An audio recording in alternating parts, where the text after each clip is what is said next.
अध्यायम पढ़ते वा नरुध्वजा।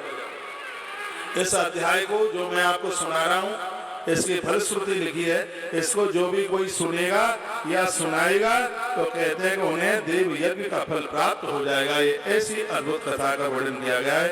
उसके तत्पश्चात भैया देश काल पात्र और दान आदि की बात कही गई। जन्म नक्षत्र के दिन तथा व्रत की पूर्ति के दिन का समय, सूर्य ग्रहण के समय, जिस दिन आपका जन्मदिन है, जिस दिन आपकी शादी की तिथि है, बच्चों का जन्मदिन है, उस दिन यदि कोई आप दान पुण्य ब्राह्मण भोजन जरूरतमंद लोगों को भोजन कराते हैं तो सूर्य ग्रहण के समय पर दान करने से इतना फल प्राप्त होता है, उतना ही फल उसी समय तत्काल प्राप्त हो जाता है। पांडाल खचाखच भरा हुआ है। जिस दिन आपके बच्चों का जन्मदिन है या आपकी शादी की तिथि तारीख है कुछ, उस दिन यदि आपने कुछ शुभ कर्म किया, सत्कर्म किया, तो उसका फल आपको सीधे सूर्य ग्रहण के समय पर सत्कर्म करने के बराबर ही फल प्राप्त होता है। सिर्फ दिया जला करके, तालियां बजाकर, मोमबत्ती जला करके, बुझा करके ही जन्मदिन ना मने। बच्चों का आप जन्मदिन मनाते हैं, उस दिन गौ माता के लिए कुछ कीजिए, अतिथियों के लिए कुछ कीजिए, संत ब्राह्मणों के लिए कुछ कीजिए, जरूरतमंद लोगों के लिए कुछ कीजिए। जन्मक्षे प्रतांते सूर्य रागोपमं विदु। जो जन्मदिन के समय पर, जन्म तिथि के समय पर, जन्म नक्षत्र के समय पर जरूरतमंद लोगों के लिए कुछ शुभ करते हैं, उनको सूर्य ग्रहण लगने पर, उस समय सत्कर्म करने पर जो पुण्य प्राप्त होता है, तत्काल उन्हें उसी पुण्य की प्राप्ति होती है। ऐसा वर्णन किया गया। महितां संग कालसा कोट्यक गृढ़ं विदु। यदि यही सदकर्म आप महत पुरुष यानी महान पुरुष गुरुजनों के संग रहकर ये सदकर्म आप करते हैं तो आपको सदकर्म करने का करोड़ों गुना फल प्राप्त हो जाता है। सुनिए, आप अपने घर पर एक माला भगवान की जप करते हैं और वही आप तीर्थ में जप करते हैं तो उसका हजारों गुना फल प्राप्त हो जाता है। और तीर्थों में भी आप अपने गुरुजनों के साथ करते हैं तो उसका फल तत्काल करोड़ों गुना बढ़ जाता है। महापुरुषों के संग साथ करते हुए तीर्थ यात्रा करने का इतना बड़ा महत्व है। मैं ग्वालियर की पवित्र से फिर मैं निवेदन कर रहा हूँ, आप गुरुजनों के साथ रहकर जो भी भजन पूजा पाठ जब तक दान पुण्य आप करते हैं तो उसका फल 100 गुना, 1000 गुना, लाख गुना नहीं, उसका फल अपने आप में करोड़ गुना। ऐसा श्री शिव महापुराण की विद्येश्वर संहिता के अध्याय नंबर 15 के श्लोक नंबर 12, 13, 14 में इस बात का वर्णन किया गया है।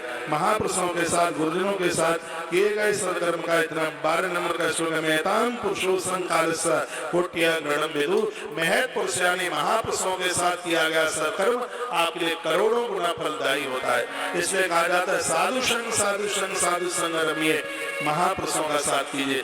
जीवन में 4 चीजों का होना बहुत ज्यादा जरूरी है। नोट आप कर सकते हैं। कौन कौन से वो 4 चीजें जो हमारा कल्याण करती हैं? जीवन में एक ग्रंथ चाहिए, जीवन में एक मंत्र चाहिए, जीवन में भगवंत चाहिए और सच मानिए जिंदगी में एक संत चाहिए जिसके द्वारा ही हम अच्छा सा जीवन जी सकते हैं। मध्य प्रदेश में कई बड़े बड़े पार्क है, उनमें से कान्हा पार्क है जबलपुर बालाघाट की तरफ। मैं कुछ वर्षों पहले उधर था, कान्हा पार्क देखने को गया तो मैंने वहां के फॉरेस्ट विभाग के अधिकारी को कहा कि हम तो अकेले चले जाएंगे, हमें कोई डर नहीं लगता। उन्होंने कहा अनुमति नहीं है, इस बाघ को दिखाने के लिए हमारा कर्मचारी, पार्क को दिखाने के लिए कर्मचारी जरूर जाएगा, इसलिए क्योंकि अहिंसक जीव रहते हैं, वो अपना प्रहार कर देंगे। जब उस व्यक्ति ने बात कही तो मेरी समझ में एक बात आई, कान्हा पार्क को देखने के लिए एक गार्ड की आवश्यकता है, तो संसार भी एक बहुत बड़ा पार्क है। इसमें भी काम, क्रोध, लोभ, मोह, मत्सर के ये इतने हिंसक जीव रहते हैं कि कभी भी बाढ़ कर देंगे।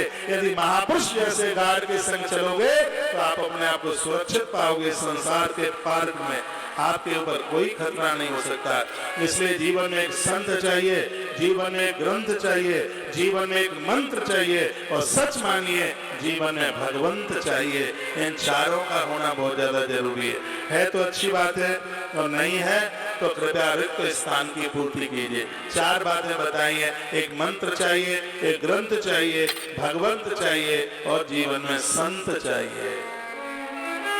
इनके बिना कल्याण,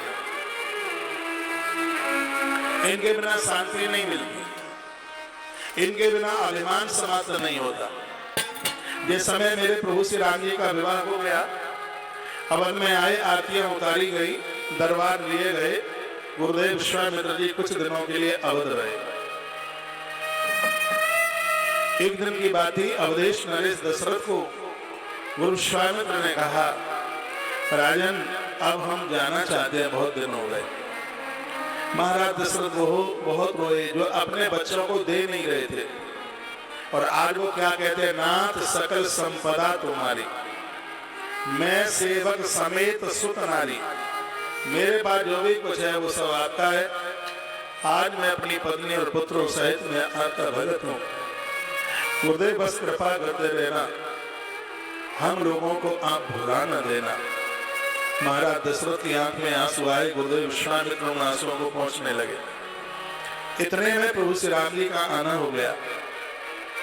राम जी ने गुरुदेव विश्वामित्र जी के चरण छुए, कहा गुरुदेव आज आप चले जाएंगे। और ये कहकर राम जी बड़ी जोर से रोने लगे।